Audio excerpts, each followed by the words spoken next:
niñas y adolescentes sin supervisión de sus madres, padres, representantes o responsables. El Fondo de Previsión Social del Colegio de Ingenieros de Venezuela presenta. RCR presenta a María Alejandra Trujillo en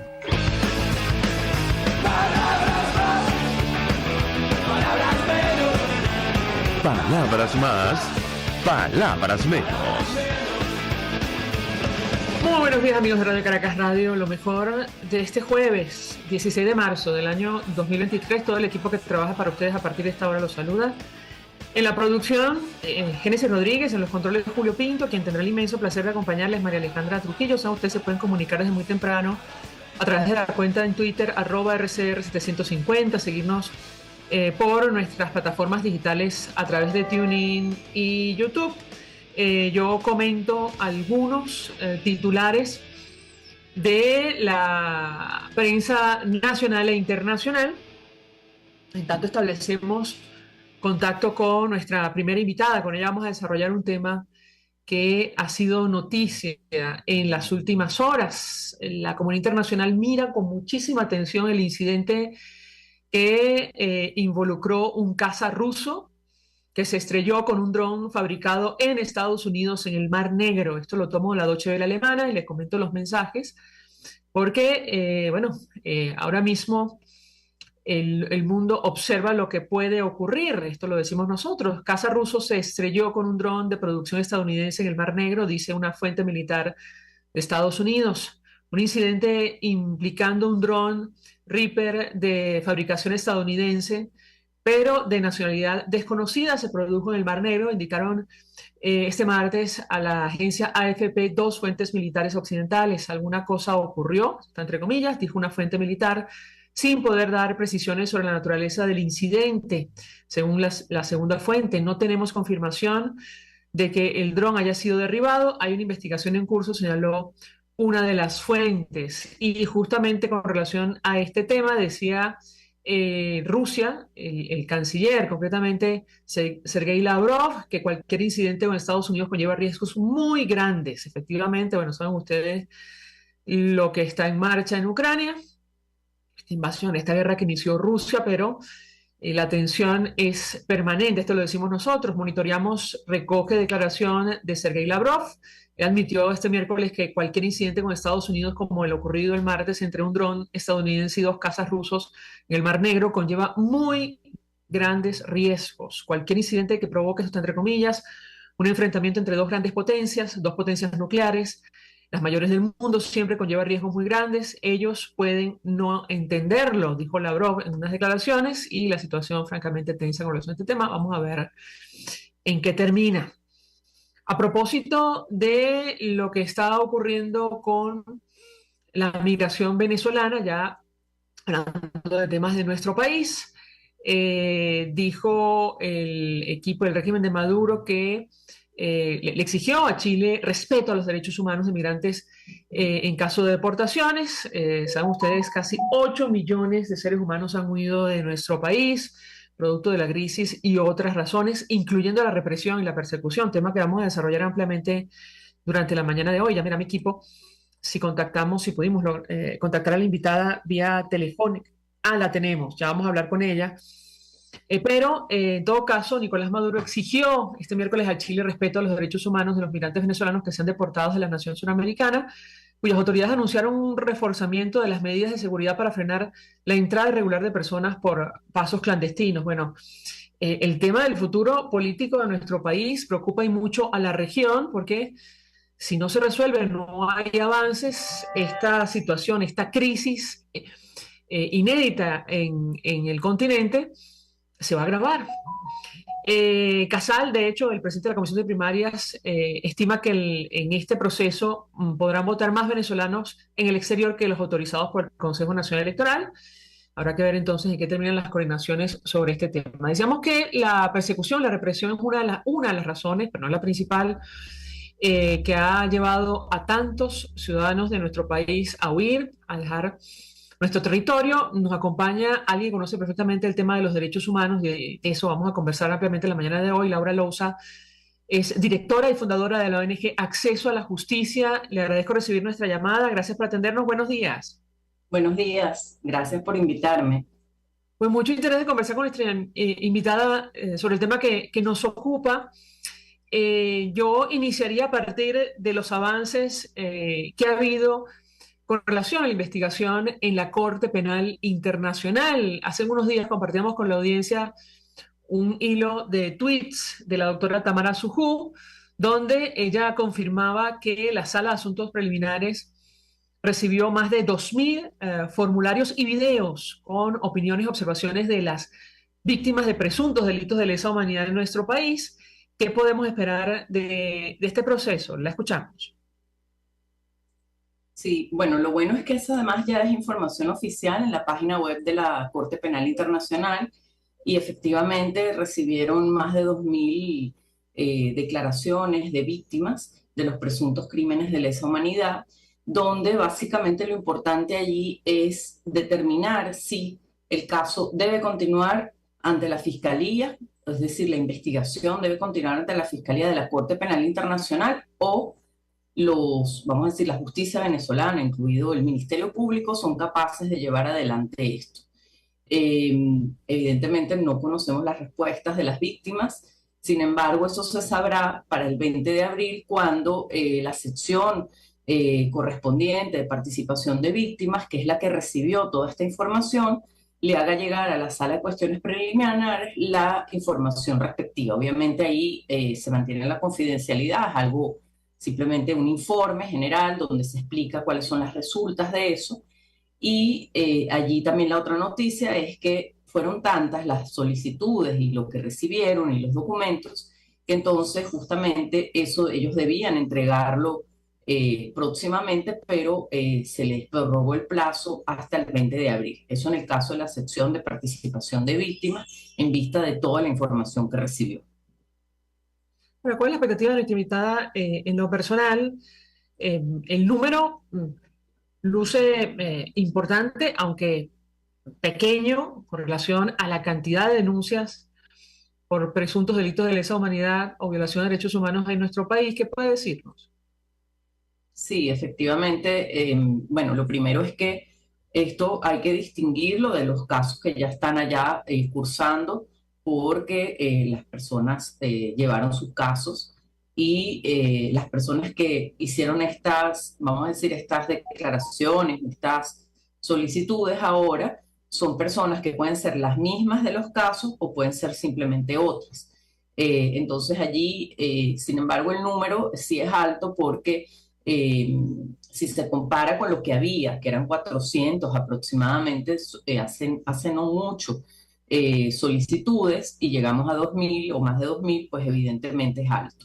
Y tan inesperado era que la misma sala, la misma sección de víctimas, pues creía que no tuvo que pedir un plazo adicional para procesarlo. Es decir, que es un número que es bastante alto, incluso en los estándares de la Corte Penal Internacional. Así que nos podemos considerar satisfechos con ese trabajo, pues que obviamente no es que lo hicimos nosotros, ¿no? Nosotros simplemente dimos la información a través de nuestros medios, pero las ONG que llevan casos, y así como las propias víctimas, pues se acercaron y nos parece muy importante porque esa es la idea, esa era la idea, escucharlas. Y eso es fundamental en un proceso de justicia, porque realmente parte del problema en Venezuela es que no se les escucha, ni logran decir realmente la verdad, o si la dicen, pues no se les escucha en el sentido positivo de decir, bueno, esto está pasando, esto pasó, déjame ver qué pasó, etc.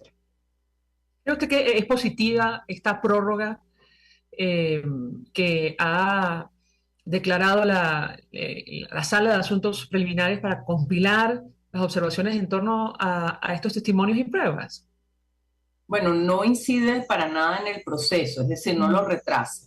Es decir, ¿qué pasa? Que ahorita lo que viene es que el propio fiscal va a presentar su escrito el 31 de marzo y eso no ha sido modificado. Él va a hacer eso. Por otro lado, la sección de víctimas va a presentar a su vez su informe y luego, por otro lado, el gobierno venezolano presentó su escrito el 28 de febrero y dijo que había ciertos anexos que no había podido traducir, entonces se le dieron 3 semanas para presentarlo. Es decir, que todo va corriendo al tiempo. Y por otro lado, debe decirse que la sala de cuestiones preliminares en procesos como estos parecidos, porque hubo uno en Afganistán y otro en Filipinas, pues en el de Filipinas se pronunció a los 8 meses y en el caso de Afganistán como al año y pico. Entonces vemos que, bueno, estamos dentro de los tiempos normales y probablemente la decisión sea para el año que viene, de todas maneras. Ojalá sea para este año, pero estamos ya a marzo, vamos a decir abril, si contamos a partir de abril, una vez que el fiscal entrega su informe, que lo entrega el 31 de marzo y la sección entrega su informe, de todas maneras, bueno, ya probablemente vamos al año que viene. Ojalá que sea antes. Tengo que hacer una pausa para ir a publicidad. Al regreso le pregunto acerca de varios temas o detalles en torno a lo que estamos conversando. Uno tiene que ver con el tema de la seguridad de las víctimas que decidieron participar en este proceso. Decía la doctora Tamara Sujú que toda esta información es estrictamente confidencial. Al regreso yo le pediría un comentario. Y en segundo lugar, hablar de los tiempos, efectivamente, y lo que puede ocurrir después de la presentación de este informe el próximo 31 de marzo. Al regreso, le doy la palabra para contestar. Ya venimos. Usted escucha Palabras Más, Palabras Menos en RCR 750 AM. Puedes seguirnos en nuestras redes sociales. En Twitter, @RCR750. La radio que se ve. Mensaje del ingeniero José Peraza, tesorero del FONPRES CIB. Estimado colega ingeniero arquitecto y profesional afín, el Colegio Ingeniero de Venezuela y el Fondo de Previsión Social, preocupado por la salud de tu familia, ha diseñado un sistema de salud integral que coloca a tu disposición y que contiene asistencia primaria de salud, ambulancia, hospitalización, cirugía, oftalmología, dermatología, fisioterapia, psicología, odontología, farmacia y funerario. Para mayor información, visítanos a nuestros portales cib.net.be, fonprescib.net.be, Colegio de Ingenieros de Venezuela, construyendo futuro. Mis amigos, una empresa comprometida y responsable con su personal es una empresa segura, y Produzca es la compañía pionera en Venezuela que ofrece la mayor cantidad de equipos de comprobada calidad para garantizar la seguridad integral de toda la nómina industrial de cualquier empresa. El catálogo de Produzca es inmenso, todo tipo de guantes, cascos, accesorios y productos varios de protección para tu personal. Conoce más de Produzca en www.produzca.com. Produzca, seguridad en tu empresa de los pies a la cabeza. Una ventana para las propuestas y denuncias de las comunidades populares de Venezuela. Evelyn Martínez y la Red de Ciudadanos llegan debatiendo problemas y promoviendo soluciones. Es el Radar de los Barrios. Por la autonomía de los movimientos sociales que no pueden ser complementos de partidos o gobiernos. El Radar de los Barrios, de lunes a viernes, a partir de las 10 de la mañana, por RCR 750 AM. Todos las piensan, todos las escuchan, y María Alejandra Trujillo te las dice. Palabras más, palabras menos. Continuamos, amigos, palabras más, palabras menos, hablando acerca de la situación de derechos humanos en nuestro país. Nos acompaña la doctora Laura Lousa, quien es directora y fundadora de la ONG Acceso a la Justicia. Yo le dejaba un par de inquietudes. Una tiene que ver con los detalles de este proceso inédito para nuestro país, que ha permitido la participación directa de las víctimas de presuntos delitos de lesa humanidad en la investigación. Delante de la Corte Penal Internacional, yo le dejaba una inquietud sobre el tema de la confidencialidad que destacaba la doctora Tamara Sujú en sus redes sociales, le pedí un comentario.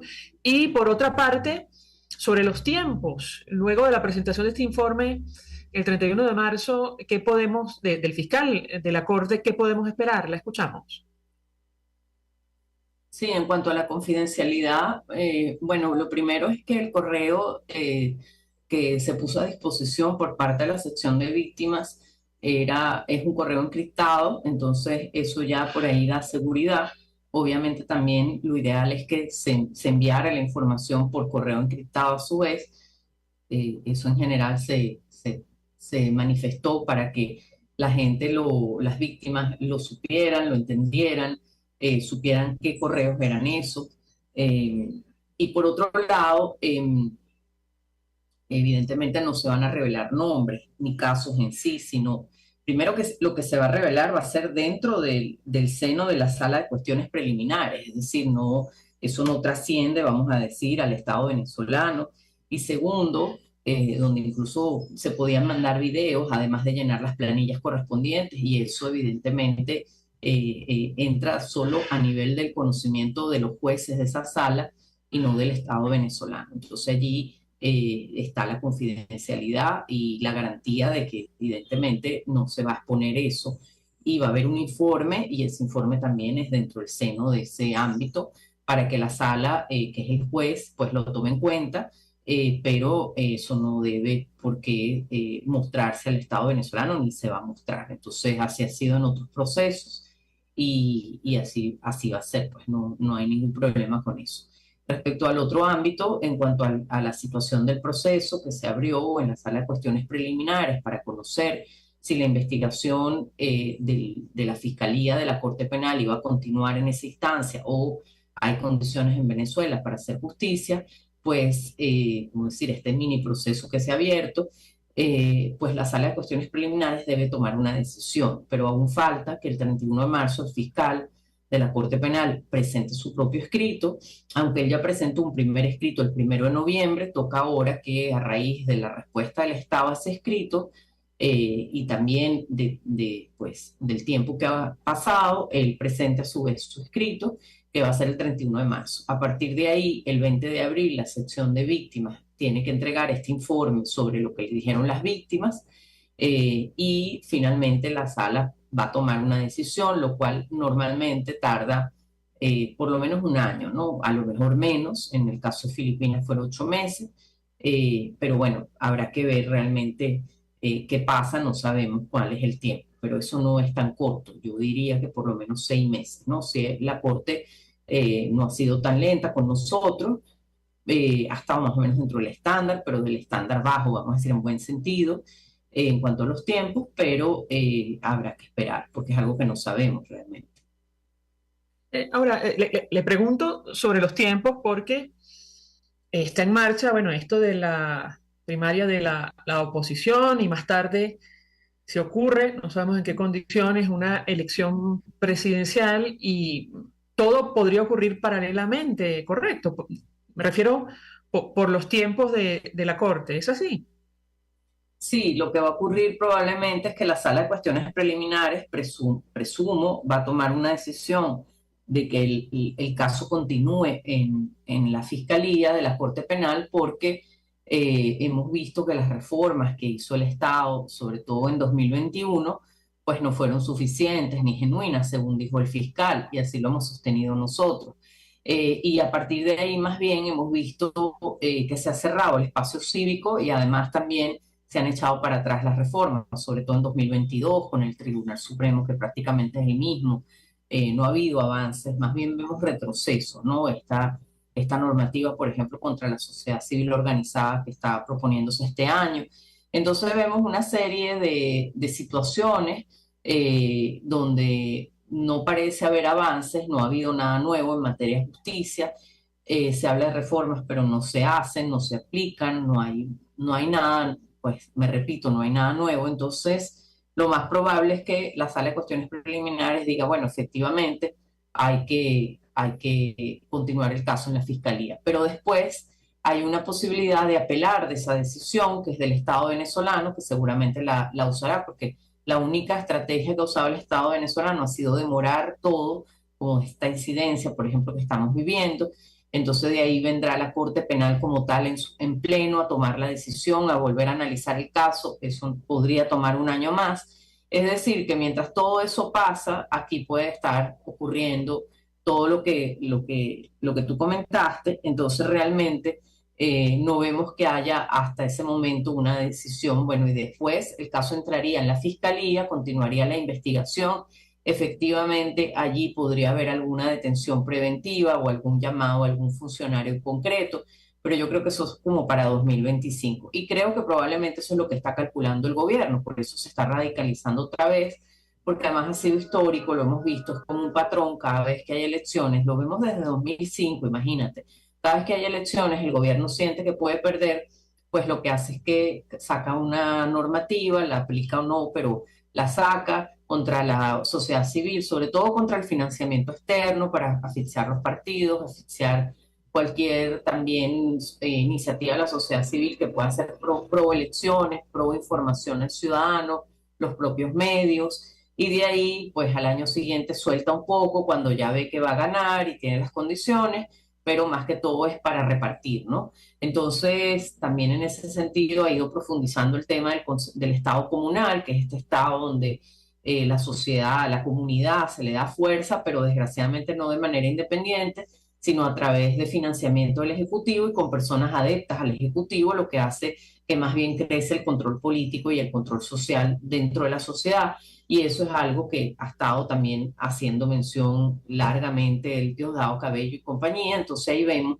que realmente lo que vemos más bien es más revolución, más socialismo y no más bien más libertad.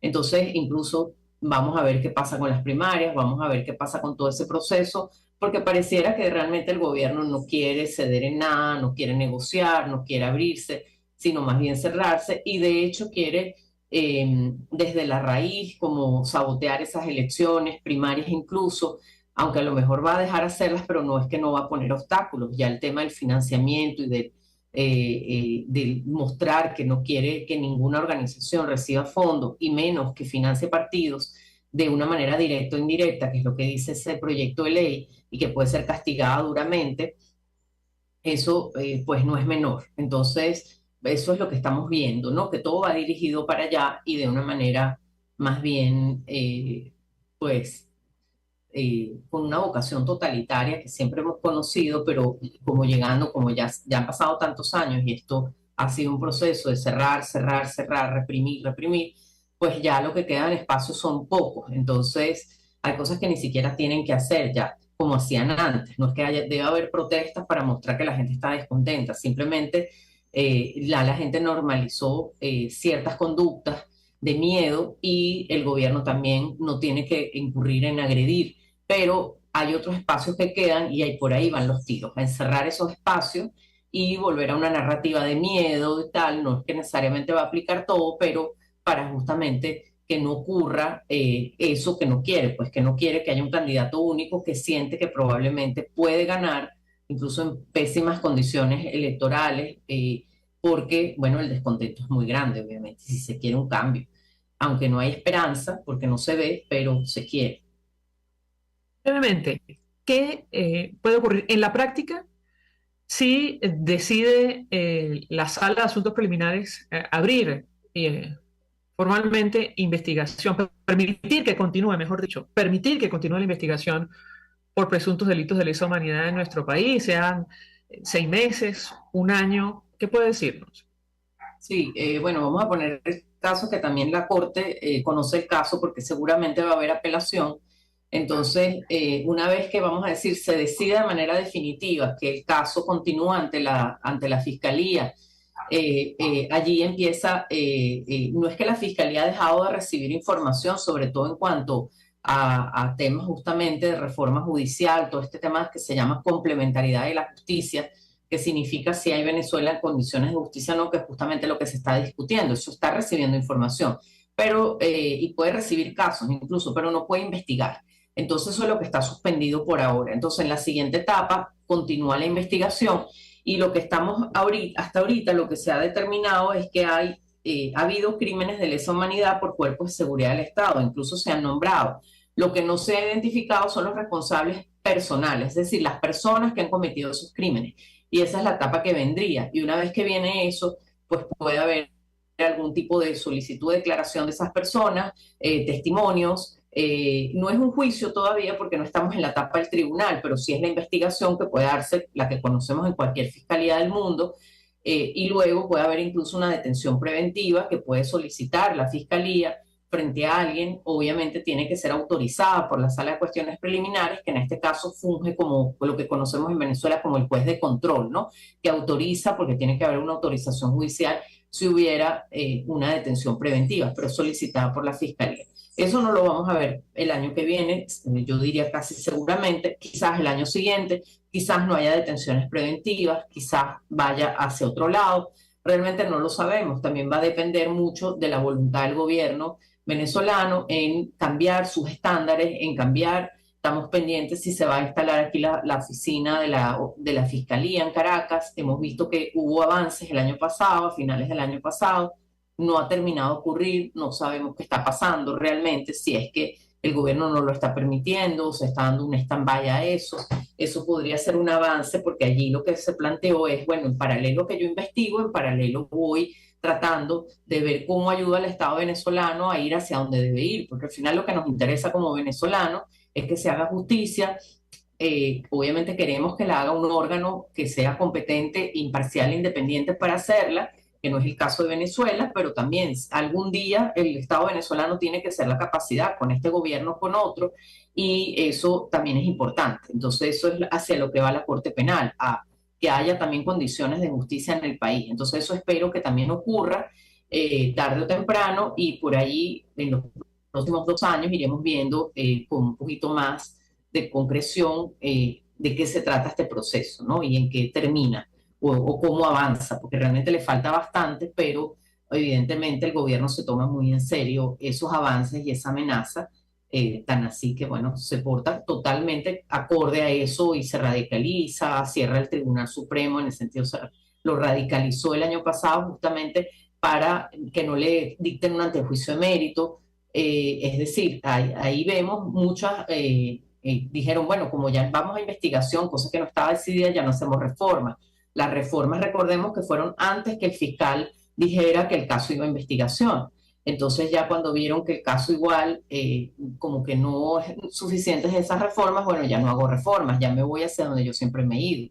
Entonces eso es un poco lo que hemos estado viviendo desgraciadamente de 2022 en adelante, ¿no? Doctora Laura Alonso, un millón de gracias por atendernos, acompañarnos estos minutos, expresando opinión y análisis acerca del tema que debatimos.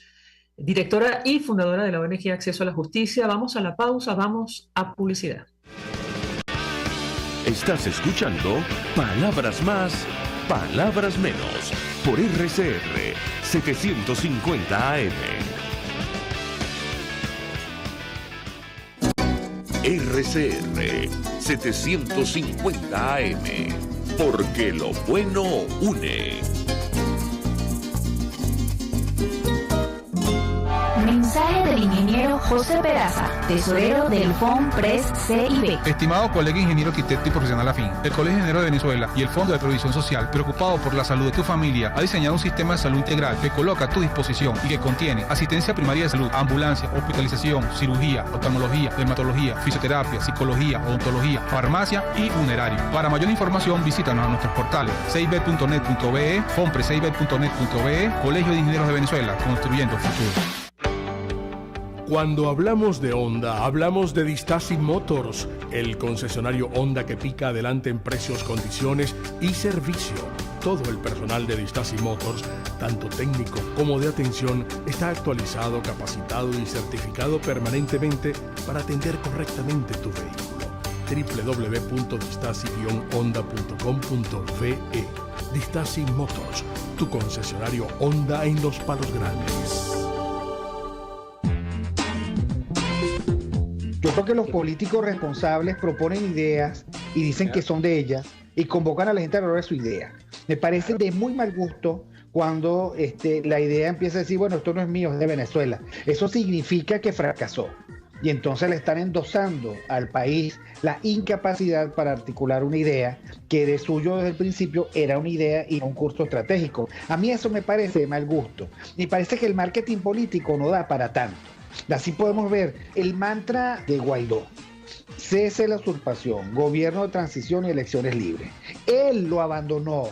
El G4, que es del cual él es engendro, en representación bonos 2020, el hacer ingeniería financiera, recoger unos reales que no hemos visto de ninguna manera. Aquí Se habla libertad con Víctor Maldonado.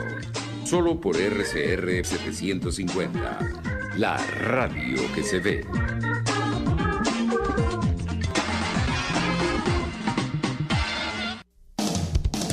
RCR 750 AM. Porque lo bueno une. Información, opinión, contraste. María Alejandra Trujillo está en Palabras Más, Palabras Menos. Continuamos, amigos, palabras más, palabras menos, hablando acerca de la situación de derechos humanos que pasa por la investigación por presuntos delitos de lesa humanidad ante la Corte Penal Internacional. Ha habido novedades, lo comentamos, y es que la Sala de Asuntos Preliminares, luego de recibir más de 2.000 formularios y videos con opiniones y observaciones de las víctimas en nuestro país, decidió, bueno, declarar una prórroga hasta el 20 de abril de 2023 para analizar y transmitir estos formularios y videos junto con un informe final consolidado. Sin embargo, como nos decía nuestra invitada anterior, el 31 de marzo el fiscal Karim Khan presenta informe y probablemente, esto lo decimos nosotros y a la luz de lo que hemos conversado con invitados en este espacio, va a ratificar su petición para continuar la investigación por presuntos delitos de lesa humanidad. Nos acompaña alguien que conoce perfectamente el tema. Alfredo Aguilar es abogado de la familia del concejal Fernando Albán, uno de los casos emblemáticos de violación a derechos humanos, presuntos delitos o crímenes atroces de nuestro país. Doctor Aguilar, le agradezco recibir nuestra comunicación. Bienvenido. Buenos días. Buenos días, María Alejandra. A tu orden.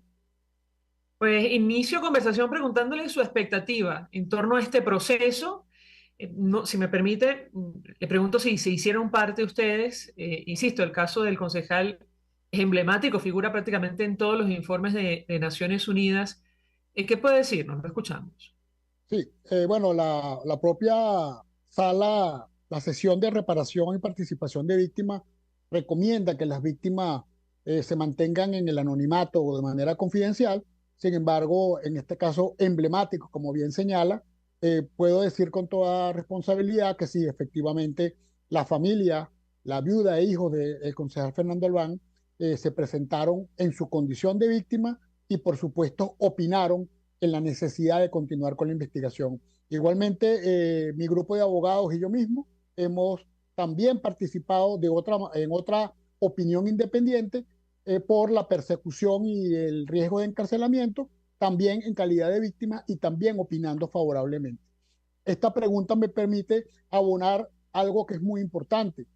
2.000 solicitudes no significa 2.000 víctimas. 2.000 solicitudes pueden ser 4.000, 5.000, 8.000 víctimas, porque en una sola solicitud pueden contenerse más de una víctima, un grupo, un colectivo, un grupo familiar, un grupo de defensores de derechos humanos.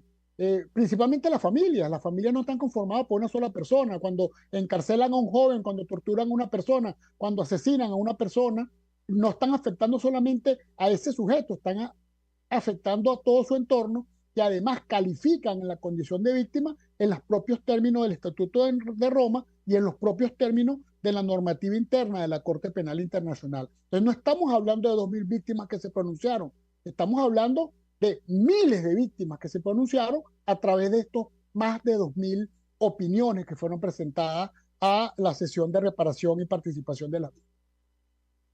Ahora, doctor, ¿qué podemos esperar en el corto y en el mediano plazo? Conversamos con la doctora Laura Lousa de Acceso a la Justicia. Ella reiteraba que este es un proceso largo. Sin embargo, subrayaba que el 31 de marzo el fiscal Karim Khan va a presentar informe sobre este tema. ¿Qué puede decirnos?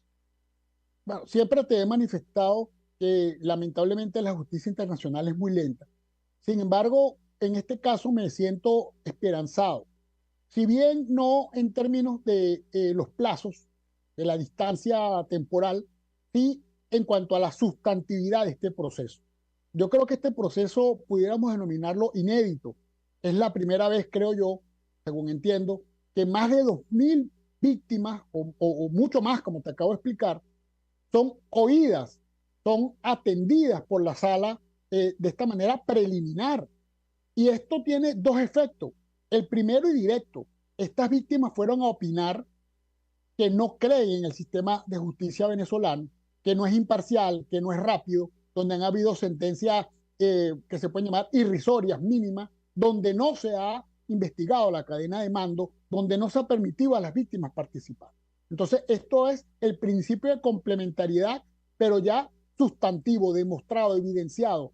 La sola cuantía implica la cualificación. Normalmente no hay que mezclar calificación y cualificación, pero en este caso sí, porque no pueden ser que 2.000 personas se hayan puesto de acuerdo, o más de 2.000 personas se hayan puesto de acuerdo para ir a fastidiar en la corte. No, están ejerciendo su derecho como víctimas, necesitan justicia y creen en esta justicia internacional. Pero por otra parte, estas víctimas han planteado sus casos, y aunque esto no es técnicamente una denuncia, sustantivamente sí lo es, porque ahora el fiscal va a tener que revisar estos casos, va a tener que ver cuáles tienen interés, cuáles coinciden con la noción de crimen de lesa humanidad, y el solo hecho de la masificación, ya por lo menos uno de los elementos está dado, que es la sistemática persecución por parte del Estado, de un gobierno, de unos funcionarios, en contra de la ciudadanía indefensa. De manera que este evento, y aún este retraso de apenas 30 días, que no nos gusta preliminares, son un espaldarazo, es más, obligan al fiscal. Si el fiscal había pedido continuar con la investigación, ahora no es que él quiere, es que ahora está obligado, porque hay más de 2.000 personas que le están pidiendo, por favor, que continúe con esa investigación. Nos decía la doctora Laura Louza que seguramente el Estado venezolano va a apelar aplicando esta estrategia que, bueno, que ha puesto en marcha en el marco de esta investigación. ¿Qué puede decirnos sobre este tema y qué expectativa tiene en caso de que esto retrase aún más el proceso? Doctor, lo escuchamos. Como te decía, quizás el tiempo es el mayor enemigo en estos casos, pero siento que los jueces de la sala preliminar han sabido, han tenido el instinto jurídico para manejar este caso. Venezuela se opone, se abre la incidencia. ¿Qué hace la sala preliminar? Vamos a oír las víctimas. Y lo que quizás nunca se imaginaron era que iban a venir 5.000, 8.000 víctimas. ¿Y esto qué hace? Este tiempo ganado por el régimen, al mismo tiempo ha servido para que las víctimas se expresen, cuestión que ya es una forma de avanzar, de evitar la revictimización. Pero además ha permitido insumos probatorios, porque todas estas personas pueden luego ser llamadas a declarar, a presentar su caso, a presentar sus evidencias. Bueno, por supuesto, el que se quiere evadir de la justicia lo hace evadiéndose, entre otros con las reglas procesales, así siempre ha sido. Pero también estas reglas procesales y el buen manejo que haga el fiscal Khan y el buen manejo que han demostrado hasta ahora los jueces de la sala preliminar han permitido que este tiempo no sea un tiempo perdido, sino un tiempo que permite sustanciar, dar contenido a la denuncia, y que pronto, esperemos que pronto, este mismo año, permita la individualización de los responsables de esas cadenas de mando, comenzando por Maduro, los que han sido ministros de Relaciones Interiores, ministros de la Defensa, directores del SEBIN, directores del DGCIN, directores de la Policía Nacional. Entonces, esto, si bien, repito, no es que mañana se va a individualizar, el 31 de marzo sabemos, tenemos certeza, porque es lo lógico, que el fiscal Khan va a pedir, va a concluir en que se debe continuar la investigación, y si se atienden a todas estas 2.000 víctimas, estoy seguro de que la sala de cuestiones preliminares va a decidir en favor de continuar con la investigación. Entiendo que más que una apelación, bueno, podrán hacer escritos, podrán oponerse, pero estoy seguro de que la sala de cuestiones preliminares va a avanzar. No avanzamos al ritmo que quisiéramos, que nos gustaría, pero estamos avanzando, y la palabra clave del día de hoy es sustantivamente, con sustancia, con materia, con hechos y seguramente con pruebas, porque mucho de lo que escribimos acompañamos nuestros hechos y acompañamos nuestras pruebas.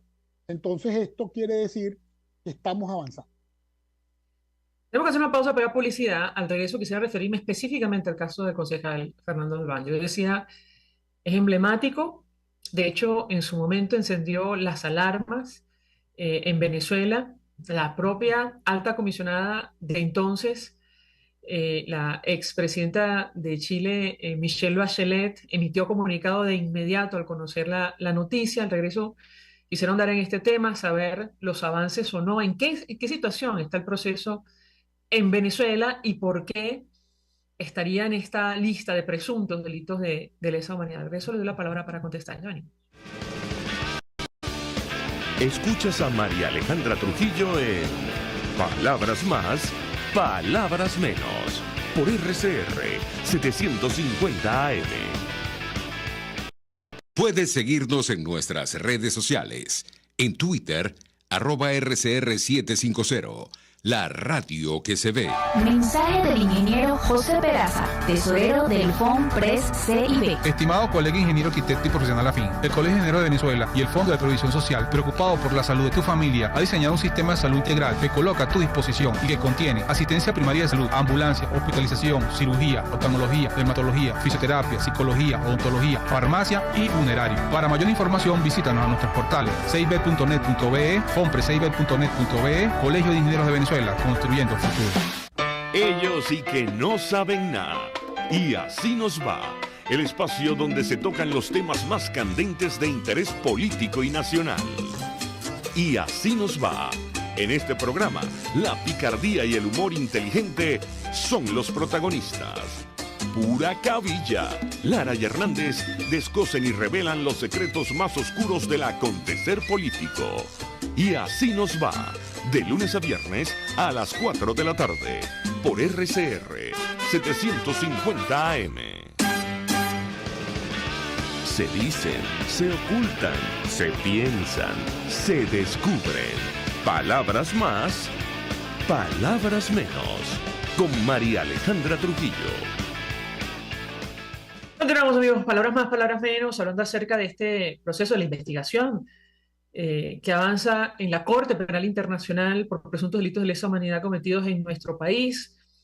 Un expediente, un procedimiento inédito en la región. De hecho, Venezuela es el único país latinoamericano sometido a un proceso de esta naturaleza, que ha llegado además tan lejos. Nos acompaña el doctor Alfredo Aguilar, abogado de la familia del concejal Fernando Albán, y yo le dejaba una inquietud sobre el estado del proceso en Venezuela. ¿Por qué la muerte del concejal bajo custodia de los cuerpos de seguridad del Estado puede representar un crimen atroz cometido en nuestro país? Doctor, lo escuchamos. La muerte en custodia del Estado del concejal Fernando Albán, sin duda alguna, es un caso emblemático, pero además es un caso típico en lo que se entiende por crimen de lesa humanidad. Es un caso típico porque fue un caso, como se refiere, en custodia del Estado contra un líder político a consecuencia de que fue visto, fotografiado en la Asamblea de la ONU con Julio Borges y otros líderes políticos que participaban en la Asamblea de la ONU. Fue perseguido por esas razones políticas, es decir, por pertenecer a un grupo determinado de personas.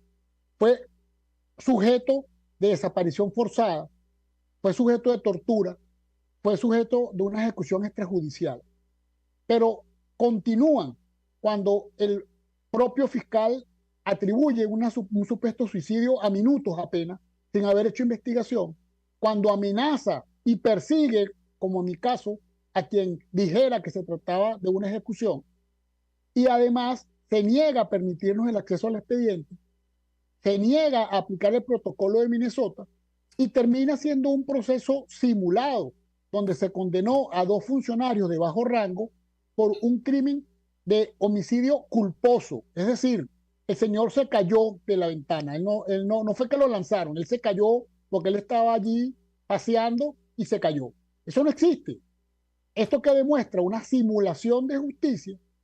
No se averiguaron ninguno de los delitos que nosotros denunciamos. Nosotros, el día 1 se denunció la desaparición forzada, esto no se averiguó. Nosotros denunciamos al fiscal, denunciamos a la juez, pero ¿qué va a ocurrir ahora? Que si este caso es tratado en específico, bueno, hay que mandar el expediente. Él supuestamente estaba vinculado y fue detenido por el caso del dron, del supuesto magnicidio frustrado. Bueno, ¿y qué pasó allí? Allí condenaron a personas a 30 años, a civiles. ¿Qué pasó con Fernando Albán? ¿Qué fue lo que él hizo? Obviamente el caso contra él está sobreseído, pero en esos cientos de páginas, bueno, tiene que haber alguna norma, tiene que haber algún acta que diga, bueno, sí, él conspiró, él estaba, él fue, él vino. ¿Dónde está eso? Eso no existe. Entonces, ¿por qué lo detuvieron? Eso demuestra la persecución. Estos dos expedientes son fundamentales. El propio expediente contra los policías, que demostrará que fueron condenados apenas a 2 años, que nunca estuvieron detenidos, que seguramente siguen en sus cargos, que no se investigó la cadena de mando, que no se averiguó los verdaderos delitos, que eran los crímenes de lesa humanidad, y el otro expediente, el del caso del Bronx, donde se verá que Fernando Albán seguramente aparecerá en una página, en la página donde lo mandaron a buscar sin razón ni justificación, porque esa página nunca la conocimos. Vimos fue una fotocopia, pero nunca vimos el acto fundamentado de por qué se mandó a privar de la libertad a una persona, que además que esto es completamente sospechoso. El tribunal estaba cerrado, pero produjo un acto, esto lo hemos dicho en otras oportunidades, simplemente para encubrir la desaparición forzada y la detención arbitraria. Entonces, estas cosas quedan por escrito. Y el caso de Fernando Albán, en principio, no estaba en la investigación, porque recuerda que esta investigación se abrió por los hechos del 2014 y por los hechos del 2017. Fernando Albán fue asesinado en el 2018.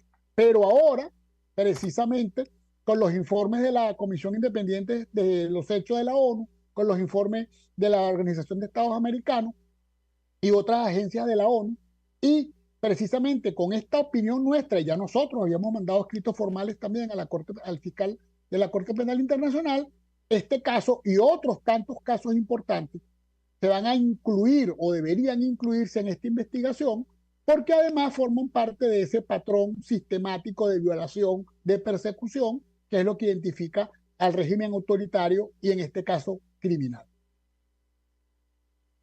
Y finalmente, doctor, en su momento, usted, y lo ha contado en este espacio en varias oportunidades, no tuvo acceso al expediente. 20 minutos. Tuvimos 20, víctima de persecución. Minutos. Tuvimos 20 minutos de acceso al expediente y esos 20 minutos fueron suficientes para conseguir 20, 30, 40 irregularidades e inconsistencias que demostraban que se trataba de un homicidio y no de un suicidio, como se había dicho. Y por supuesto, el fiscal amenazó y luego nos persiguió. Todos los abogados de Fernando Albán nos encontramos fuera de Venezuela. Y eso es un crimen, la persecución. Figura en la lista de crímenes que investiga la Corte Penal Internacional. Doctor, su expectativa en lo personal sobre el avance del proceso, ya nos decía, nos adelantaba algo, dice que es optimista. Yo le preguntaría por qué. Bueno, soy optimista porque cualquier juez, más unos jueces de esta envergadura que tienen los magistrados de la Corte Penal Internacional, tiene que ser receptivo y tiene que ver que 2.000, 5.000, 8.000 víctimas que se atreven a poner su nombre allí en blanco y negro, a narrar su historia, no es un invento, no es una cuestión política, es una realidad. Y esa realidad tiene que ser atendida por esos jueces. Habrán 1, 2, 5 casos que a lo mejor no tienen la envergadura para ser calificados como crimen de lesa humanidad, pero yo estoy seguro de que la mayoría de los que acudimos es porque hemos hecho un análisis y es porque estamos incluidos en esa noción de víctima de crímenes de lesa humanidad. Por eso soy optimista. No soy optimista con los plazos, lo sabes, pero sí soy optimista en la sustantividad de estas denuncias y creo que si yo estuviera del otro lado como abogado, nunca estaría como un criminal.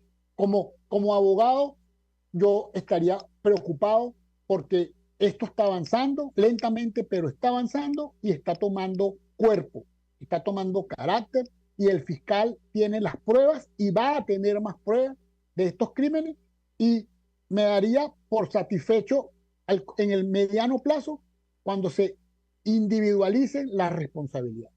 Cuando el fiscal diga, esta es la lista de las personas que vamos a investigar, vengan a defenderse, si es que tienen pantalones para venir a defenderse a la corte.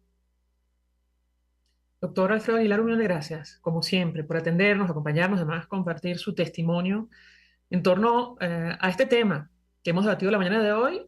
Se refiere al proceso que avanza en la Corte Penal Internacional por presuntos delitos de lesa humanidad cometidos en nuestro país. Gracias. Nosotros nos despedimos. Pasamos a nombre de Jaime Nestares de la Dirección General de la Estación, en la gerencia de producción Caterina Manzano, en la producción Génesis Rodríguez, en los controles Julio Pinto, quien tuvo el placer de acompañarles, María Alejandra Trujillo. El Fondo de Previsión Social del Colegio de Ingenieros de Venezuela presentó. RCR presentó Palabras más, palabras menos. RCR 750 AM.